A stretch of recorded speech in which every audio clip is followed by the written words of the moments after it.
Hello everyone, আসসালামু আলাইকুম। কেমন আছেন আপনারা? Welcome to Jebas creation. আজকে আপনাদের সামনে আরও একটা নতুন ক্যান্ডেল মেকিং ভিডিও নিয়ে চলে আসলাম। আমি আপনাদেরকে এর আগের ভিডিওতে বলেছিলাম যে এই জারটা দিয়ে আর এই টিউলিপ ফুলগুলো দিয়ে আমি একটা ইউনিক ক্যান্ডেল বানাবো। এই ক্যান্ডেলটার মজার ব্যাপার হলো যে এই ক্যান্ডেলটার কোনো রকম কোনো ভিডিও বা ছবি আপলোড দেওয়ার আগে আমার ক্যান্ডেলটার অর্ডার হয়ে যায়। কাস্টমার হয়তো বা এতক্ষণে ক্যান্ডেলটা হাতে পেয়েও গেছে।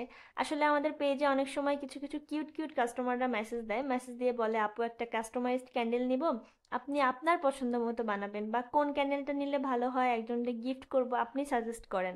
আসলে এরকমভাবে কেউ বললে নিজের কাছেও একটা ভালো লাগা কাজ করে, কাজের প্রতি অনেক অ্যাক্টিভিটিস বেড়ে যায়। তখন না তাদেরকে আমরা আমাদের বেস্টটা দেওয়ারই ট্রাই করি। পরে আপু এরকম বলার পর আমি আপুকে এই ছবিটা দেখাই এই ক্যান্ডেলের, যে আপু এখনো আমি কোনো রকম কোনো ভিডিও বা ছবি আপলোড দিই নাই, আপনি এটা চাইলে নিতে পারেন। তো আপু দেখানোর সাথে সাথেই পছন্দ করে না। আমি বারবার আপুকে ছবি দিচ্ছিলাম, বলছিলাম যে আপু আপনার পছন্দ হয়েছে কিনা, বা আমি অন্যরকম করে বানিয়ে দিব কিনা, কিন্তু আপু এটাই অনেক বেশি পছন্দ হয়ে যায়, বলে আপু পাঠিয়ে দিন।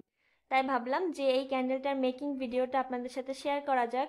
আর এই ক্যান্ডেলটাতে আমি যে ফ্রেগরেন্স ব্যবহার করেছি সেটাও আমি আমার পছন্দ মতোই ব্যবহার করেছি। আমি আপুকে জানিয়েছিলাম কিন্তু আপু বলেছে আপু পাঠিয়ে দিন, কোনো সমস্যা নাই। আর এই যে এই ক্যান্ডেলটার ফাইনাল লুক আপনাদের কাছে কেমন লেগেছে কমেন্ট করে জানাবেন। টাটা।